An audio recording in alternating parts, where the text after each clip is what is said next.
Boy Diaw ak ki nga xam ne nag moo di Mamadou Gueye ñoom it ñu daal leen déglu ci li nga xam ne nag moo di ay faux grossier ak li nga xam ne nag moo di vol d'assiette mu nag mbir moo xam ne mbir mu doy waar la ginnaaw ba coow daal di éclaté ci diggante Ismaïla Madior Fall ak ki nga xam ne nag moo di Cheikh Gueye ñeel li nga xam ne nag moo di ay papier yu nu signé fële ca trésor fële ca fonds ca trésor public.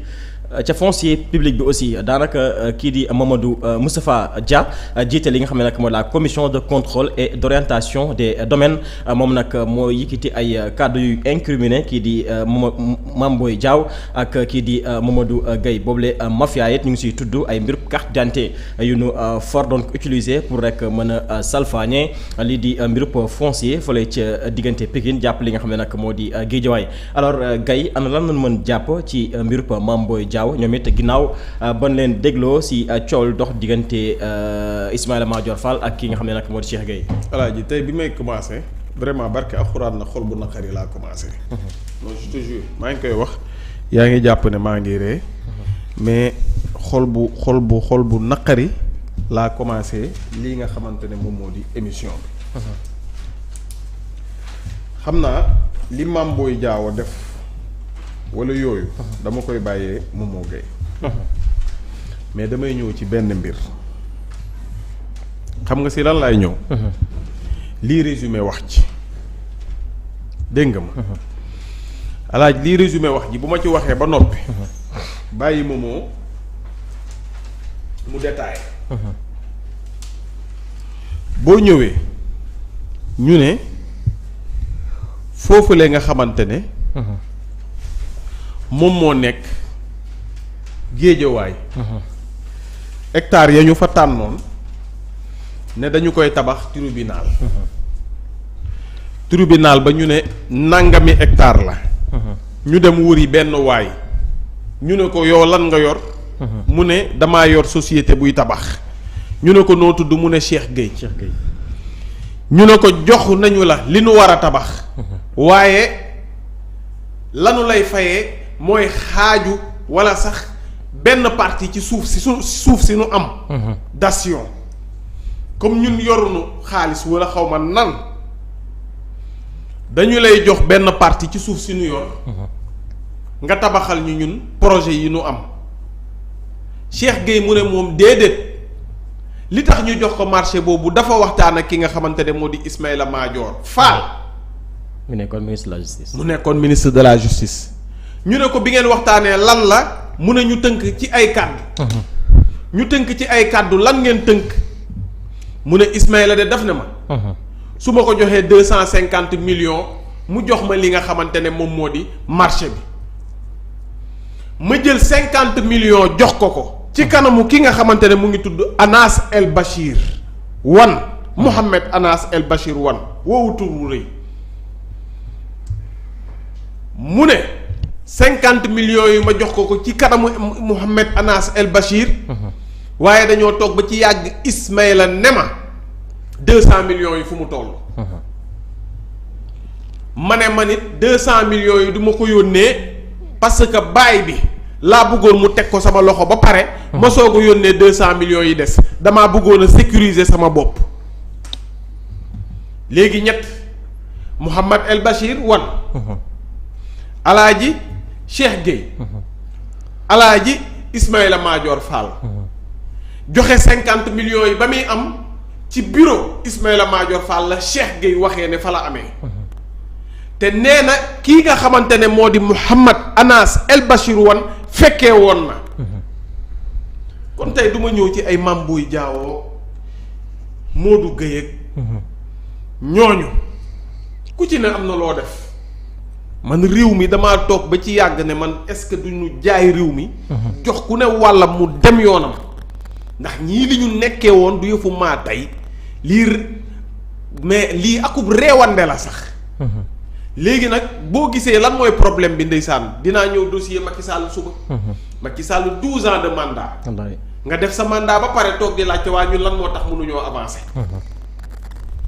waaw loolu du haute trahison yow ñu fal la akub fal jox la akub réew ne la doxalal nga doxal 12 ans yi ba mu jeex dem toog xaw ma jàkkaarloog tubaab yi naan leen man de je sais pas pourquoi on n'avance pas. On ne peut pas avancer yow ñu far la pour nga wut ay solution nga dem ba jeexal di laajte lu tax avancé wuñu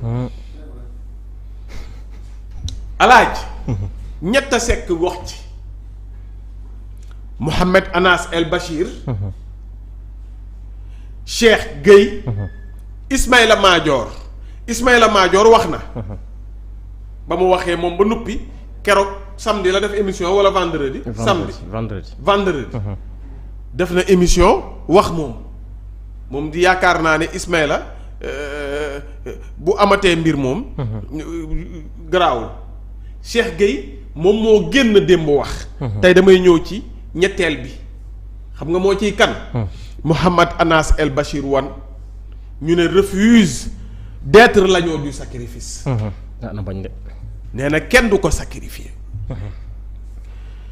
Mohamed Anas El Bachir wan moo doonoon kan ñu ne moo nekkoon directeur des constructions du ministère de la justice Mohamed Anas El Bachir wan moom moo nekkoon directeur des constructions du ministère de la justice ca tàngu kii nga xamante ne moom moo di Ismaïla Madior Fall. maanaam bépp tribunal bu ñuy tabax moom moo koy. mbirum construction ya daal ci justice. léegi mu ne j'ai en effet mis en rapport le promoteur Cheikh Gueye avec l'ancien ministre de la justice Ismaïla Madior Fall pour la construction du centre de surveillance de bracelets électroniques contre le paiement en dation d'une superficie de 9430 mètres carrés. mu ne man Mohamed damaa présenté Ismaïla Madior Fall ak ki nga xamante ne moom moo di Cheikh Gueye pour li nga xamante ne moom moo di construction wu lii nga xamante ne moom la ñu tuddee centre de surveillance de bracelets électroniques contre le paiement en dation mooy li ma doon wax sànq dañu koy jox benn terrain boo xamante ne day toll superficie 9430 mètres carrés.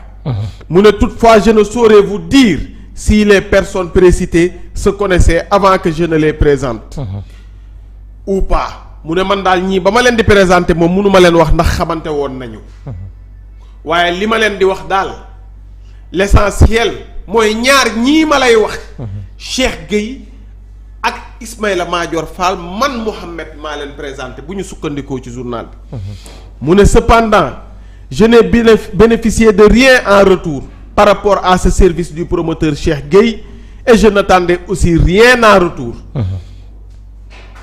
mu ne je m'inscris en faux contre les déclarations du promoteur Cheikh Gueye soutenant dans son interrogatoire qu'il avait promis de m'offrir une villa sur le lotissement qu'il allait construire sur les 9430 mètres carrés dont il bénéficiait dans cette affaire ba tey Mohamed nee na moom de moo présenté ñii xamul woon ndax xamante nañu moom it nee na bi muy présenté ñii xaaru ci woon dara en retour moom it moo ne weddi na kàddu yi nga xamante ne Cheikh Gueye moo ko wax Cheikh Gueye lu mu wax mu ne dafa diggoon Mohamed ne ko bu tabaxee ba noppi dina ko may akub villa ci terrain boobu nga xamante ne superficie bi toll na 9430 mètres carrés mu ne je n'ai parlé avec lui que dans le cadre de la réalisation du centre de surveillance de bracelets électroniques et rien d'autre j'étais témoin alaaji déglu leen bu baax a baax fu waay na ci réew mi déglul Mohamed Anas El Bachir wan mooy wax de fu waay na ci àdduna déglul ay waay ñun réew lañu yoroon wala quartier ñii est-ce que yaakaaruñu woon ne Sénégal akub quartier la. xam naa rek defe naa ne bu ñu yaakaaroon ne lii réew la dinañu xalaat ne peut-être les hommes passent les institutions restent. bu ñu xalaatoon ne lii akub réew la dinañu xalaat loolu. wallaahi alaaji déglul xam nga lan nga may laaj. waa joxe xaalis ba am na wala amul. xanaa sa xel a ngi ci lool. loolu sax Mohamed moom dëggal na joxe xaalis bi wala joxul xaalis bi waa Cheikh Gueye ba tey yow dégg goo ci weddi gi joxe xaalis bi 50 millions yi moom dégg goo weddi gi waaye déglul alaaji man daal damay dëkk Yemen bu fa dem alaaji déglul j'étais témoin de la remise par le promoteur Cheikh Gueye d'une certaine somme d'argent à l'ancien ministre de la Justice Ismaïla Madior Fall dans son bureau. moom moo fekkee. dëggal na. Cheikh Gueye nee na maa jël 50 millions jox ko Ismaïla Madior Fall. Mouhamed nee na moom moo fekkee seeni wax la. sama yoon newu ci. mu ne. waxut nag lim ba nee na d'une certaine somme d'argent. joxe ba daal xaalis ba am na moom. ñaata la xaalis bi toll moom xamut. léegi mu ne mais je ne saurais vous dire le montant exact toutefois. Je dois vous dire qu'au préalable il y a eu discussion entre Cheikh Gueye et Ismaïla Madior Fall relativement à un montant que devait débourser le premier nommé pour la signature du contrat de construction du centre de surveillance de bracelet électronique.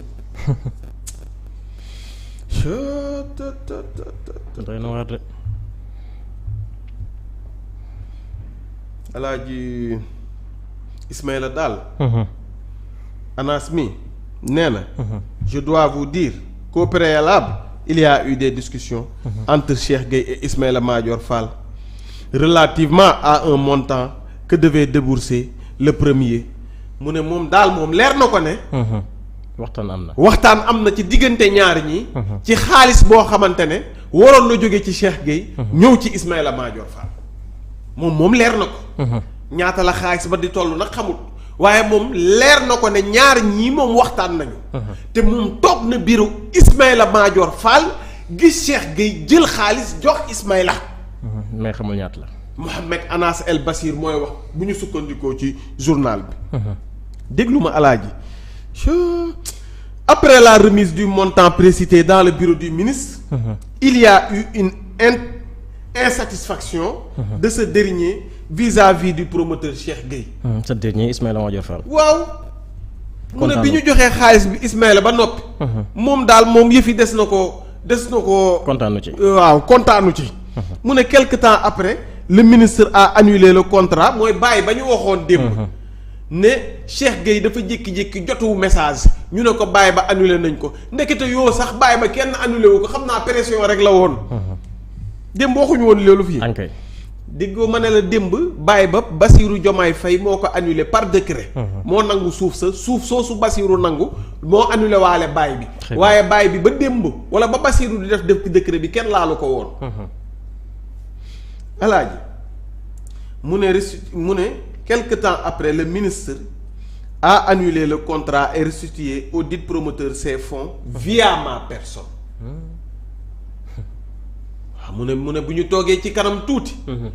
taaxirlu tuuti ministre ba daal ba mu d'accord man mii. Mohamed El Bachir nekkoon directeur des constructions du ministère de la justice. man mii la joxaat xaalis bi ma dem delloo ko. parce que moom moo leen boole woon ñoom ñaar.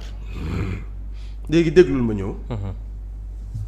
mu ne je précise au passage que je n'ai pas compté les fonds. nee na compté wul xaalis bi au moment d'en prendre possession auprès d'Ismaïla Madior Fall et au moment de les remettre à Cheikh Gueye dans son bureau.